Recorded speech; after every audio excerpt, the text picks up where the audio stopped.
اللهم صل على محمد وعلى آل محمد كما صليت على إبراهيم وعلى آل إبراهيم إنك حميد مجيد اللهم بارك على محمد وعلى آل محمد كما باركت على إبراهيم وعلى آل إبراهيم إنك حميد مجيد الحمد لله وحده الصلاة والسلام على من لا نبي بعده السلام عليكم ورحمة الله وبركاته প্রিয় দর্শক, কাছে দূরে দেশ ও বিদেশে যে যেখানে অবস্থান করছেন সকলকে জানাই আমি আমার আন্তরিক সালাম, শুভেচ্ছা, অনেক অনেক অভিনন্দন।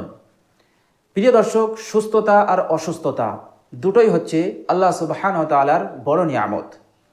যেমন আল্লাহ সুবহানাহু ওয়া তাআলা সূরা শুআরার ৭৮, ৭৯, ৮০ তিনটা আয়াতের মধ্যে তিনি ঘোষণা দিয়েছেন, বিসমিল্লাহির রহমানির রহিম, আল্লাযী খালাকানি ফাহুয়া ইয়াহদিন ওয়াল্লাযী হুয়া ইউতঈমুনি ওয়া ইয়াসকিন ওয়া ইযা মারিজতু ফাহুয়া ইয়াশফিন। আল্লাহ সুবহানাহু ওয়া তাআলা বলছেন, আমার বান্দা সে বলে আমার আল্লাহ আমাকে সৃষ্টি করেছেন, শুধু সৃষ্টি করেননি, অতঃপর আমাকে হিদায়াত দান করেছেন। আর সেই আল্লাহ আমাকে আহার করান, আবার পান করান। আবার সেই আল্লাহ সুবহানাহু ওয়া তাআলা যখন আমাকে অসুস্থ করেন তখন তিনিই আমাকে সুস্থতা দান করেন। মুসলিম শরীফের একটি হাদিসে এসেছে, বর্ণনাকারী হযরত আবু ইয়াহইয়া সুহাইব ইবনে সিনান রাদিয়াল্লাহু তাআলা আনহু, তিনি বলছেন, ক্বালা রাসূলুল্লাহ সাল্লাল্লাহু আলাইহি ওয়াসাল্লাম আজাবাল লিআমরিল মুমিন, একজন মুমিনের বিষয়টা খুবই বিস্ময়কর, দ্যাটস ভেরি সারপ্রাইজড। তারপর তিনি বললেন, ইন্না আমরাহু কুল্লাহু খাইর, একজন মুমিনের সব বিষয়টাই হচ্ছে মঙ্গলময়, বরকতময়। তারপর তিনি বললেন, ওয়াযাকা লিআহাদিন ইল্লা লিল মুমিন, আর এই মঙ্গলময় বিষয়টা একজন মুমিন ছাড়া অন্য কারো ব্যাপারে এমনটা নয়।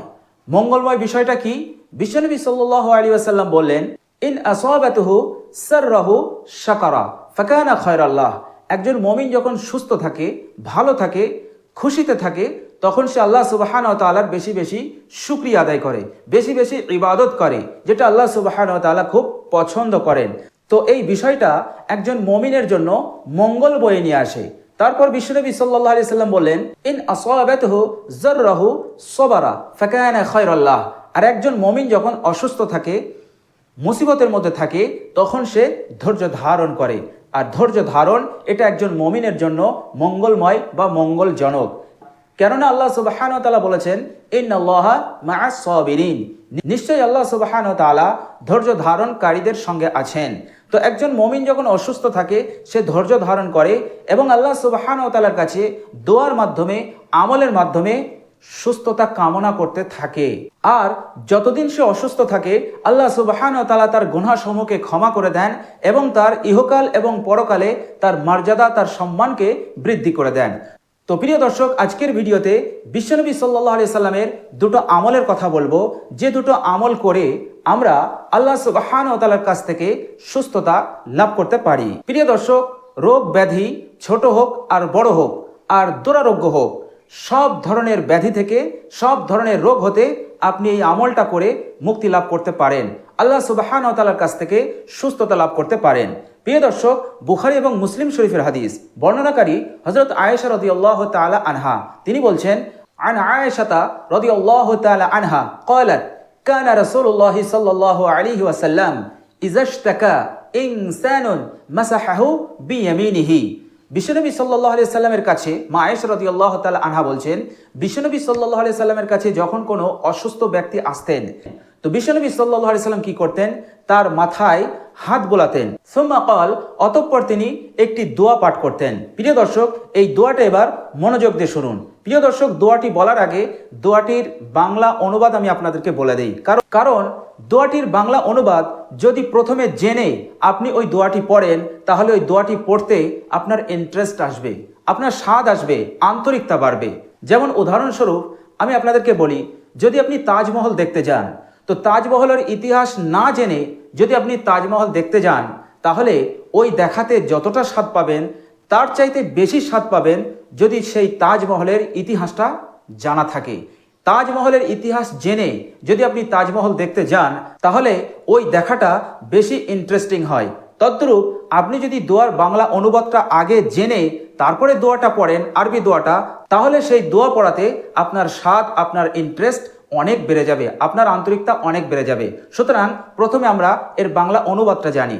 এই দোয়াটির বাংলা অনুবাদ হচ্ছে, হে পৃথিবীর মানব মণ্ডলীর প্রতিপালক, তুমি আমাকে এই রোগ হতে, এই দুরারোগ্য হতে, এই বড় ব্যাধি হতে আমাকে মুক্তি দাও, আমাকে সুস্থতা দান করো, কেননা তুমিই তো হচ্ছ শেফাদাতা। হে মানব মণ্ডলীর প্রতিপালক, তুমি ছাড়া কেউ শেফাদাতা নেই। এমন কি আছে যে তুমি ছাড়া আমাকে সুস্থতা দান করবে? হে প্রতিপালক, তুমি ছাড়া কেউ শিফাদাতা নেই।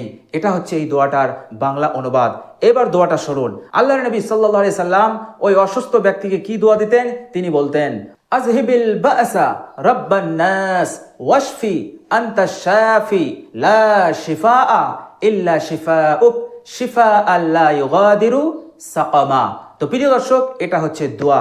আপনি যদি অসুস্থ হন, আপনার ব্যাধি, আপনার রোগ, ছোট হোক বড় হোক আর দুরারোগ্য হোক, সব ধরনের রোগ হতে মুক্তি পেতে, সুস্থতা লাভ করতে আপনি আল্লাহ সুবহানাহু ওয়া তাআলার দরবারে এই আমলটা করতে পারেন। প্রিয় দর্শক, আপনার শরীরে যদি ব্যথা থাকে, শরীরের বিভিন্ন অঙ্গ প্রত্যঙ্গে ব্যথা, হাঁটুতে ব্যথা, কোমরে ব্যথা, সিট দাঁড়াতে ব্যথা, ঘাড়ে ব্যথা, অথবা কোথাও ফোড়া হয়েছে, খুবই ব্যথা, তো এমন রোগে যদি আপনি আক্রান্ত হন, তার জন্য বিশ্বনবী সাল্লাল্লাহু আলাইহি সাল্লাম একটি আমল আমাদেরকে বলে দিয়েছেন। সেই আমলকে নিয়মিতভাবে করলে আপনি এই ব্যথা থেকে আল্লাহ সুবহানাহু ওয়া তাআলার কাছ থেকে সুস্থতা লাভ করতে পারেন অনায়াসেই, অতি সহজে।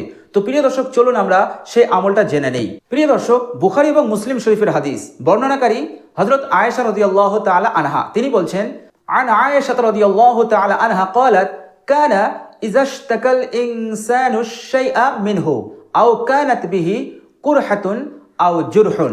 মা আয়েশা রাদিয়াল্লাহু তাআলা আনহা বলছেন, বিশ্বনবী সাল্লাল্লাহু আলাইহি সাল্লামের কাছে যখন কোনো এমন ব্যক্তি আসতেন যার ঘা হয়েছে, ফোড়া হয়েছে, অথবা শরীরে ব্যথা, এমন অসুস্থ ব্যক্তি যখন বিশ্বনবী সাল্লাল্লাহু আলাইহি সাল্লামের কাছে আসতেন, তখন বিশ্বনবী সাল্লাল্লাহু আলাইহি সাল্লাম কি বলতেন?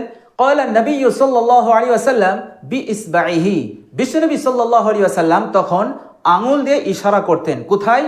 যে জায়গাটাতে ব্যথা, যে জায়গাটাতে ঘা ফোড়া, সেই জায়গাটাতে বিশ্বনবী সাল্লাল্লাহু আলাইহি সাল্লাম হাতের আঙুল দিয়ে ইশারা করতেন আর একটি দোয়া বলতেন। সেই দোয়াটা হচ্ছে, প্রিয় দর্শক, সেই দোয়াটা বলার আগে আমি এর বাংলা অনুবাদটা আগে বলি।